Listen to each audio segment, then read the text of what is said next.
It's not that I want to, I have to. This is kind of weird. Can you just step outside? Yeah, thank you. I'm not sure what he did. What did he do? What did he do? That's my question. Can we call an officer that I know that can talk to you guys? John, I don't even have the officer's phone number. or Brian Kurahara, somebody. He'll be at the station. Why am I being arrested again? Harassment. But what did he do? What kind of harassment? Anybody can say that at any time. Okay. We'll explain more, but we gotta do that at the station. Harassment. Okay. What does harassment mean? It's just a petty misdemeanor offense.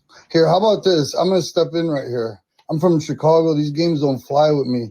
We're gonna go to a hotel for a couple of days because this is all bullshit. He didn't do anything though. Beyond that point right now. What did he do? For what? Arrest for harassment. This is my house. I just went to go grab the mail. So I'll explain more to you. Well, Bj Penn is once again in some legal troubles, and we're going to find out why.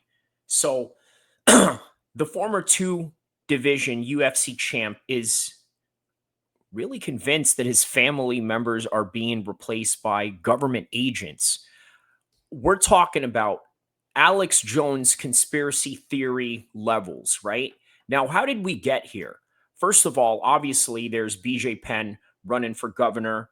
That's one particular situation that we can sort of entertain with the conspiracies around this particular situation.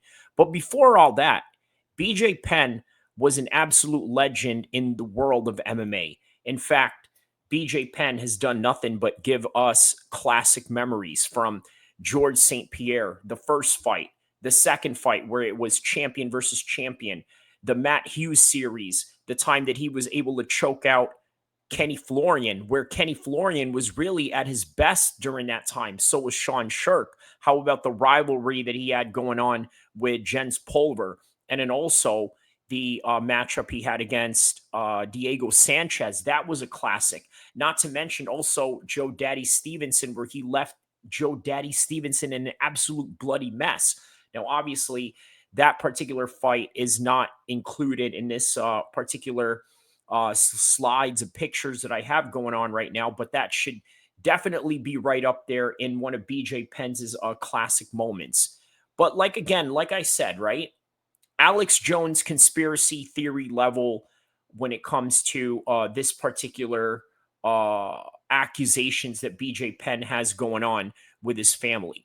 Now, let's go back from the present time of where we're at right now, okay? He really believes that his family is being replaced by government agents, a massive conspiracy intended to steal the Penn family's fortune. And by the way, here's an interesting thing about Bj Penn. His family has always been wealthy, way beyond anything that he's made in fighting. And you got to keep in perspective, when Bj Penn was at his prime, the UFC and their fighters did not make the type of money that they made now in the Conor McGregor and the Khabib and the John Jones era. Not even close, okay? Penn sees imposters and actors literally everywhere, from his immediate family all the way to the retired UFC heavyweight Brendan Schaub, which is crazy to say, right? And to put it bluntly, and to be honest about it, many people are concerned for the mental health of Bj Penn, okay? And also maybe his immediate future in the way things are going right now. Now, if you look at Penn's latest Instagram post, I mean, it's sort of concerning, right? In a lengthy video that you can see, right, Penn can be seen laying in his bed while surrounded by cops in Hawaii, police officers. Penn argues with the officers and asks why he's being arrested, and the reason given is harassment. Now, how did I break the law? Bj Penn asks, right? Several times he was asking this. Eventually, Penn is pulled out of the bed and put into handcuffs, just like what you're seeing in this video right now.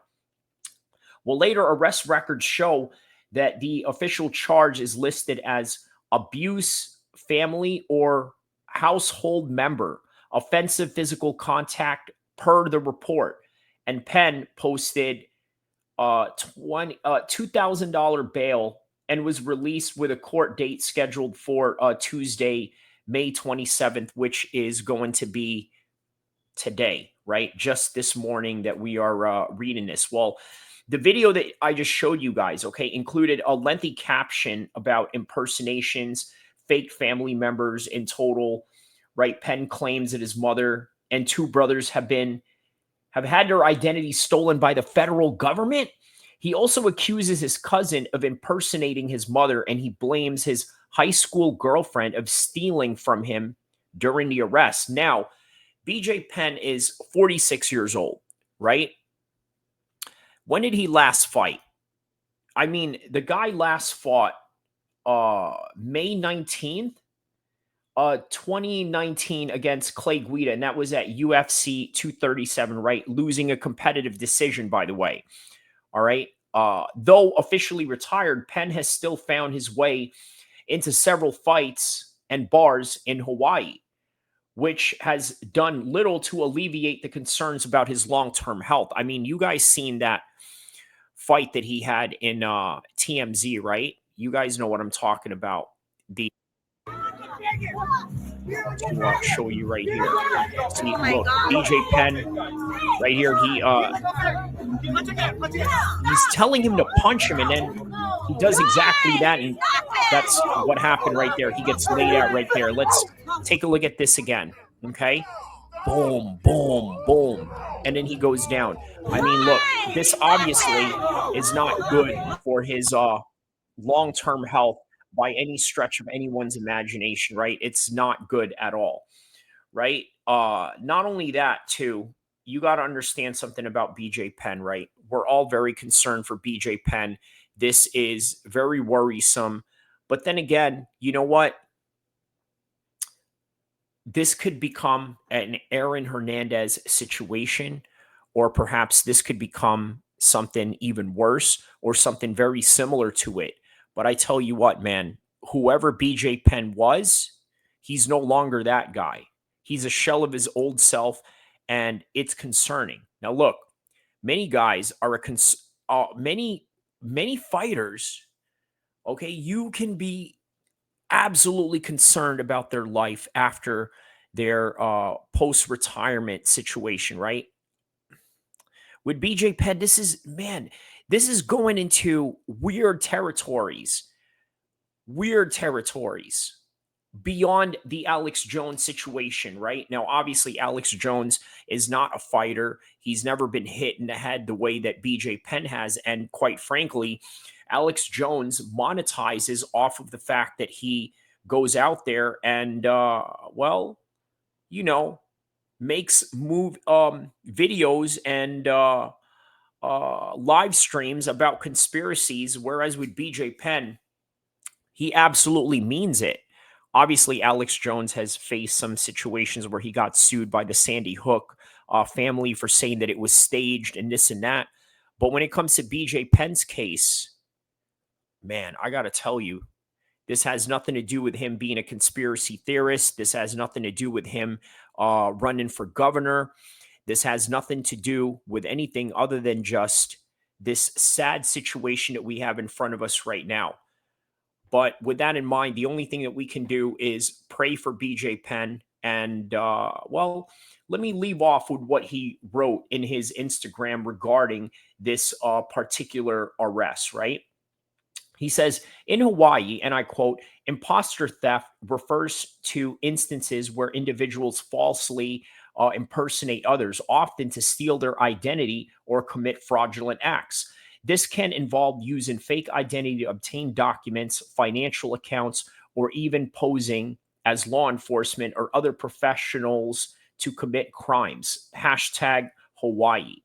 And that's all that Bj Penn had to say in that particular regard. But all I got to say is, Bj Penn, get well, get better. And this is all that I have for this particular news right now. Don't forget to like and subscribe. I will see you in the next one, inshallah.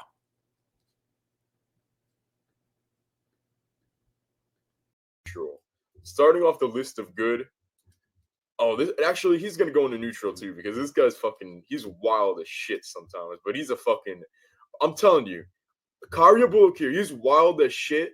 He's going into neutral for different reasons. He's fucking wild, but he's the type of guy that you would want on your side. I feel like this guy just has an immense fucking loyalty about him. He's a good fucking dude. He is loyalty over royalty, defined to the fucking max. Now we start off the good cat. Yeah, I like Kari El-Kheer. Fucking so what?